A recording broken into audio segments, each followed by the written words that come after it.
Afternoon, everybody. Welcome to the channel. I'm Brian Lusk. Thank you for joining me today. The big news of the day is going to be the Ivanovets, which has been sunk overnight.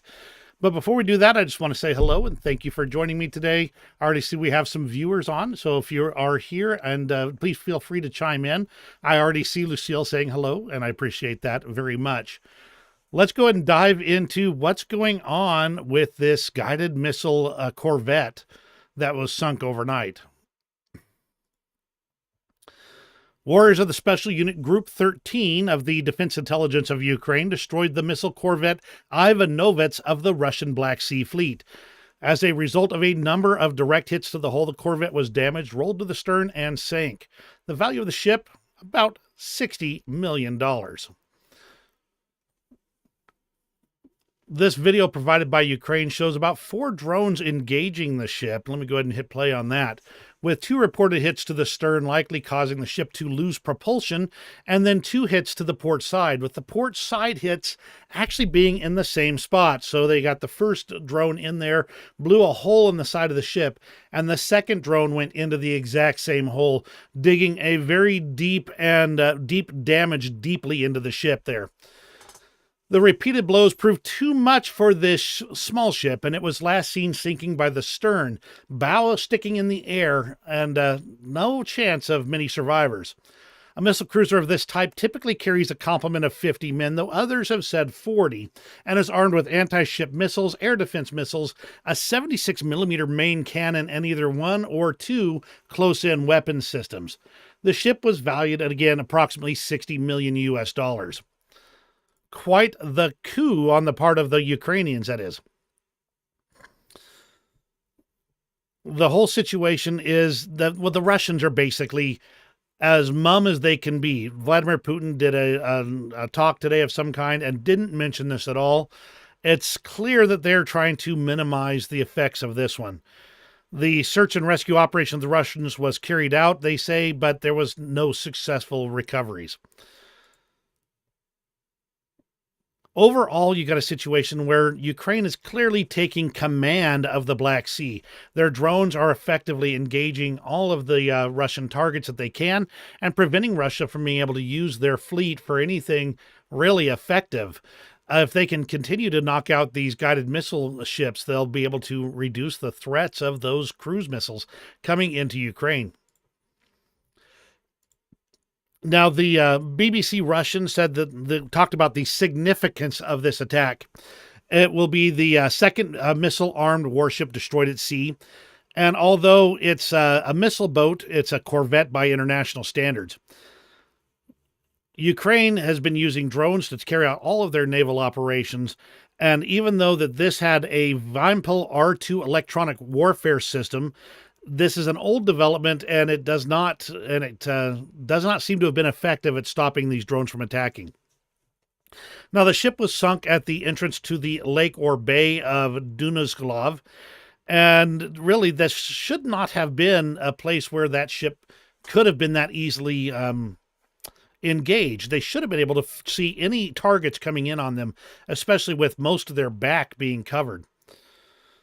This means that Ukrainian forces are improving their tactics in combating the Black Sea Fleet, and when cruise missiles are used to attack stationary targets in docks and berths, and naval targets in roadsteads, and on the high seas, they're using these unmanned boats to carry out these attacks. That means that you don't need a navy to take out a navy anymore, at least if one of those is the Ukrainian side. There was a lot of howling about the whole situation over on the Russian side, let me tell you. But either way, they have actually denied that the ship sunk, despite video evidence of the same. Pop through here, and this is what the last view of the Ivanovets was to the drone that was watching the attack. The Russian Ministry of Defense reported all attacks were repelled.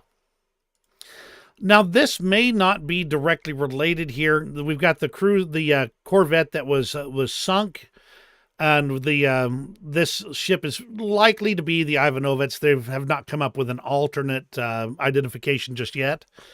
But the other thing that's happening is that there's a ship burning in the sea, in the Black Sea, 80 kilometers southeast of the Crimean Cape Sodich.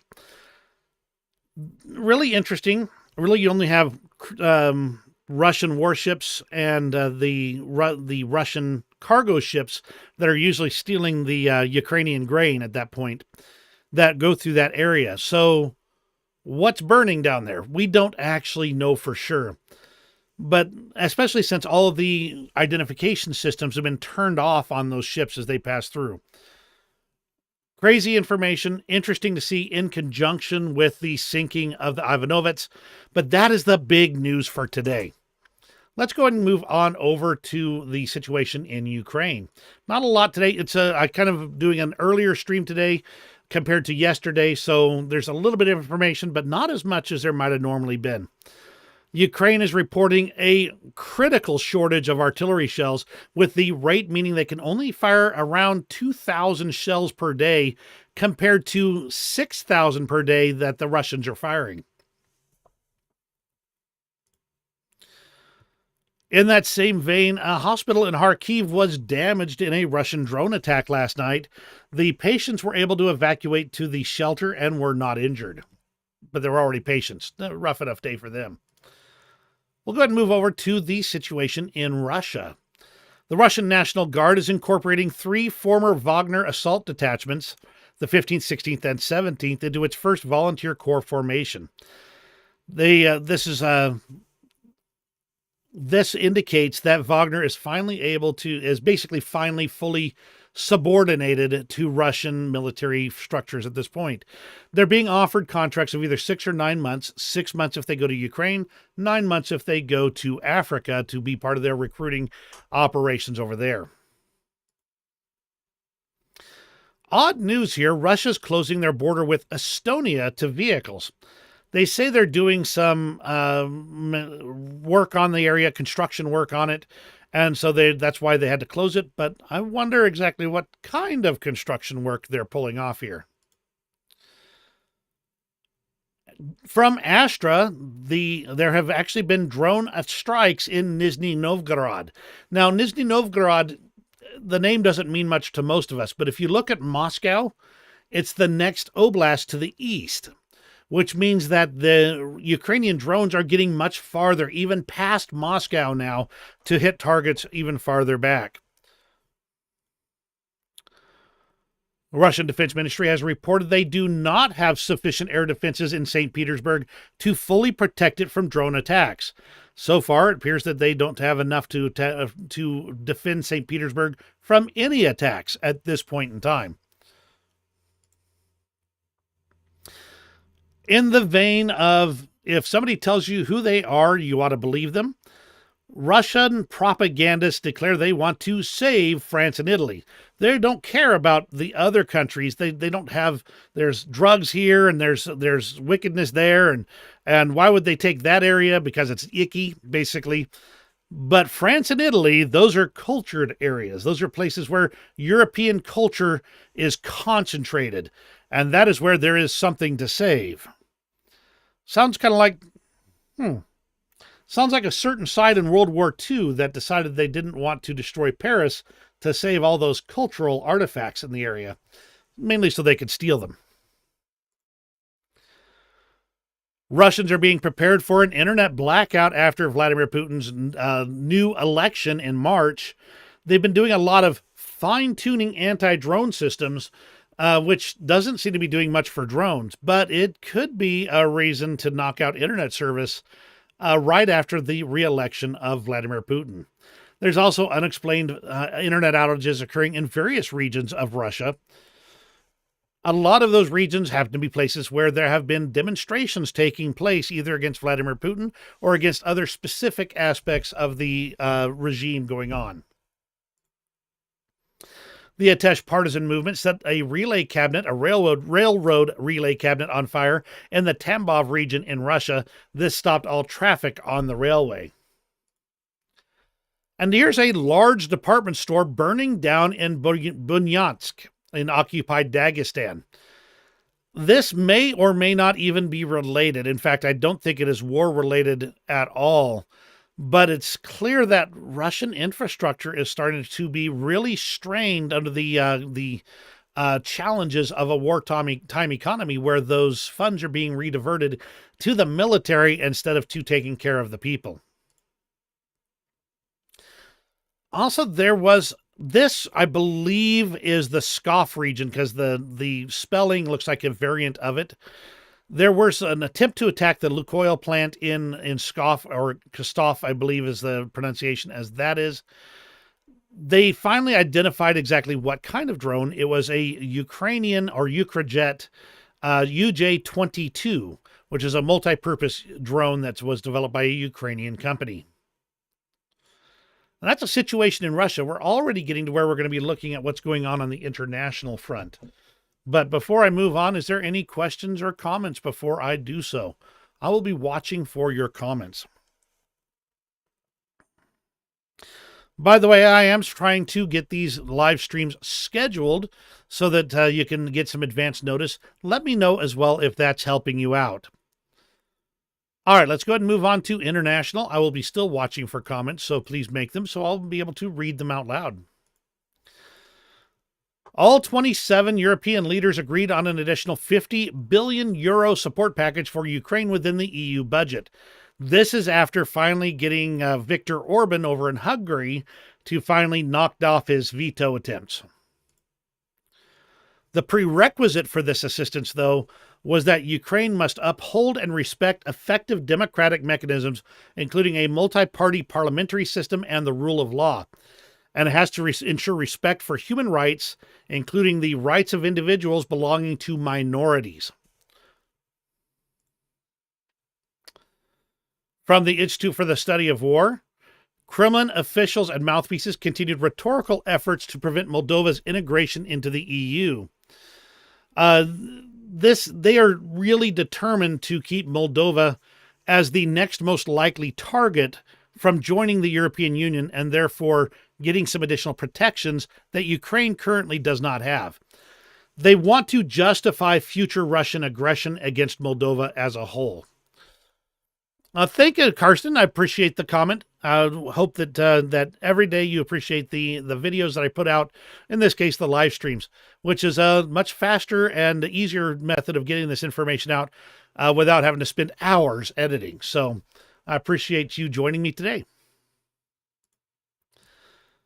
This one, I'm going to briefly delve into U.S. politics only because Budanov mentioned that he's not worried about a potential Trump victory.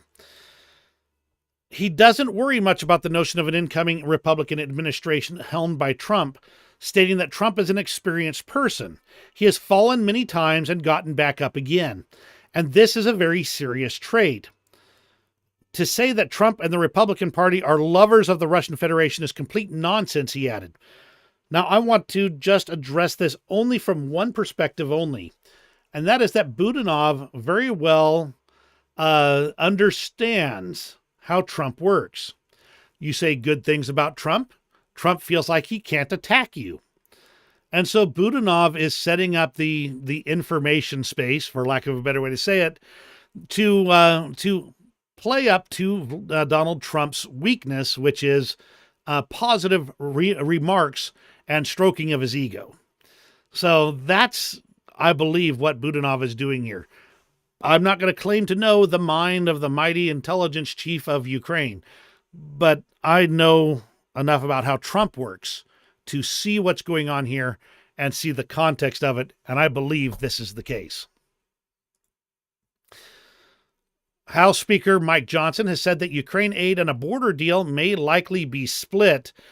Originally, they tried to tie those two things together because they thought they wouldn't be able to pull anything off on either one, and therefore they were trying to play politics with it.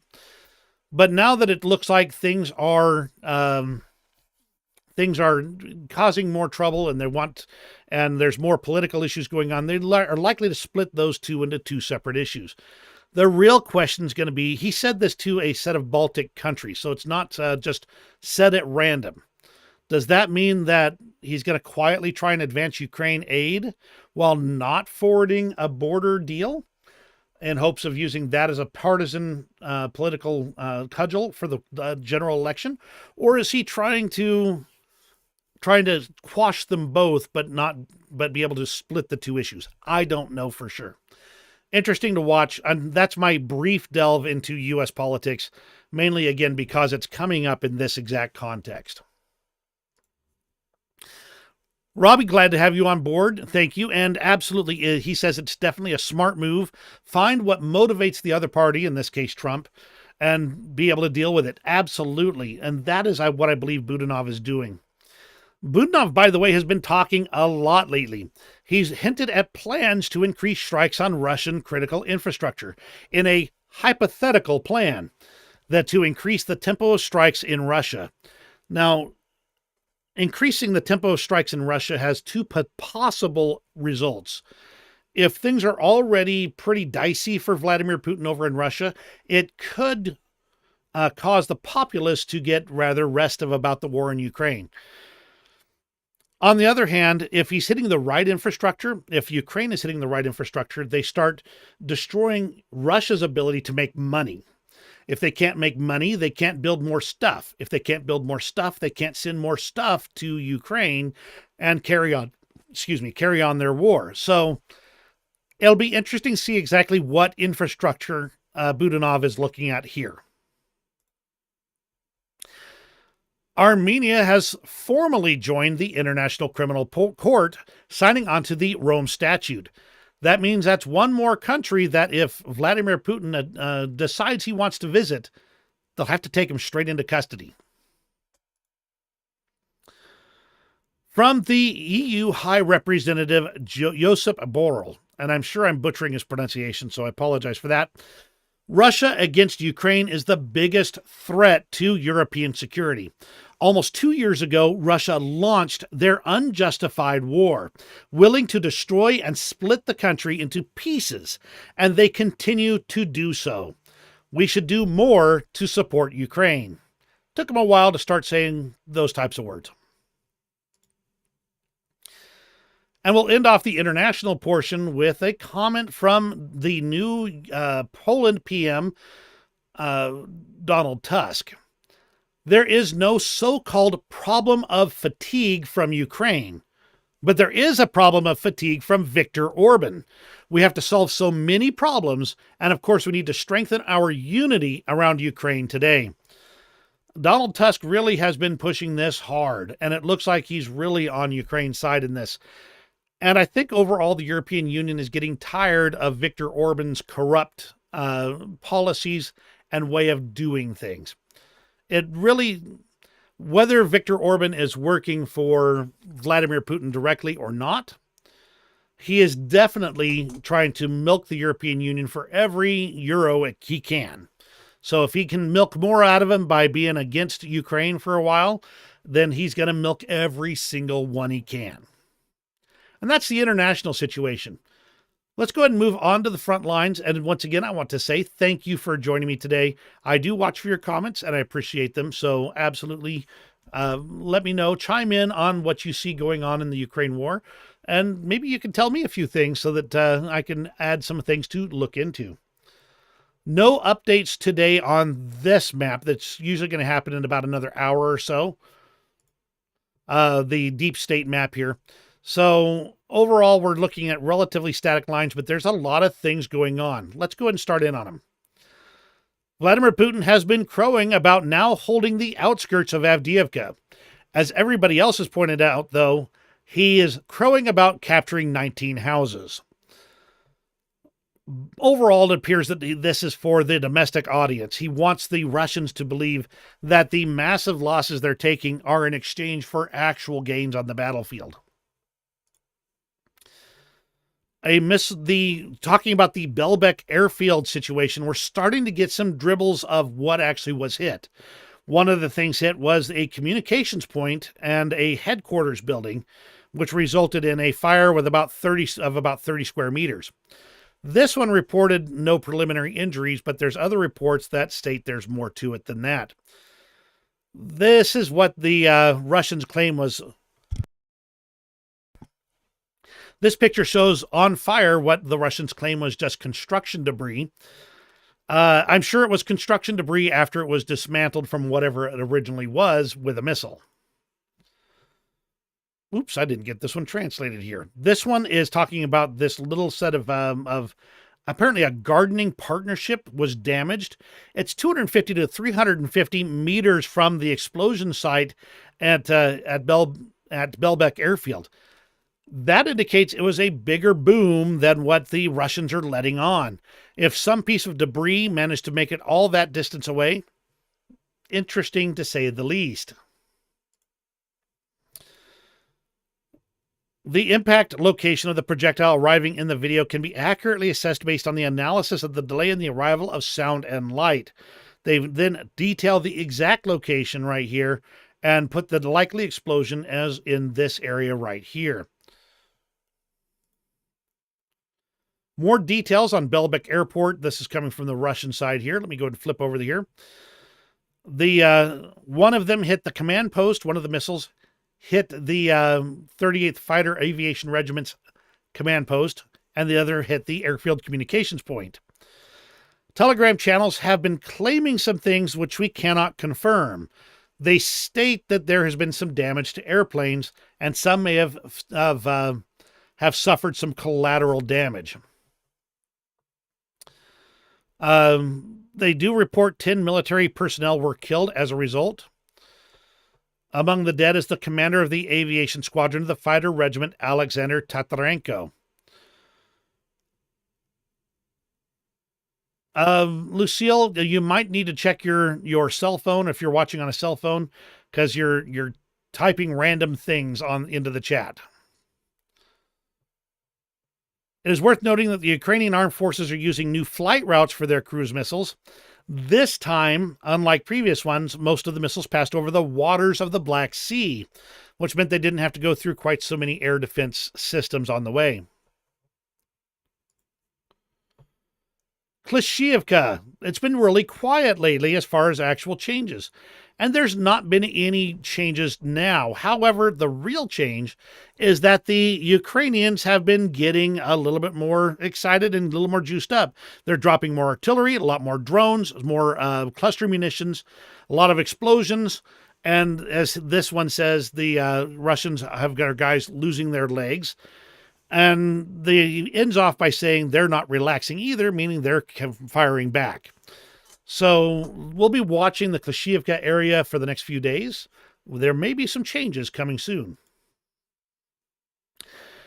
According to Supernova Plus, let's see if I can get this map a little bit bigger for you here. In the Verbova area, the Ukrainians were able to regain previously lost positions in the direction of Novofedorovka.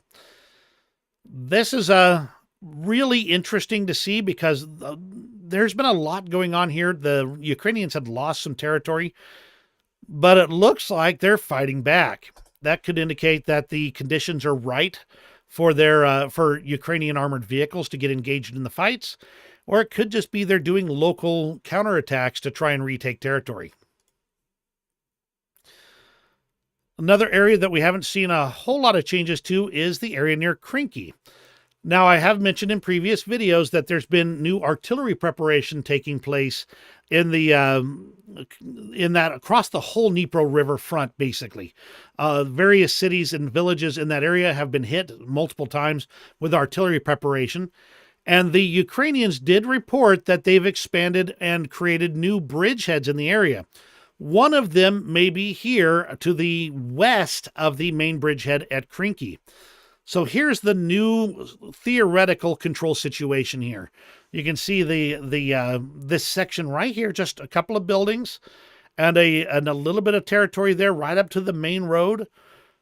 If this is the case, this could be an indication that Ukraine is getting serious about the Dnipro River area to expand this bridgehead and make more of it.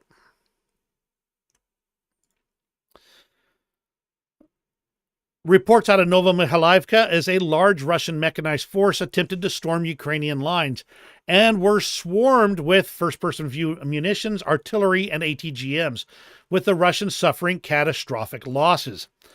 Russian channels were shocked by the annihilation of this Russian advance column, with huge channels sharing footage where in just 3 hours, 3 tanks, 7 MTLBs, and 1 BMP were destroyed.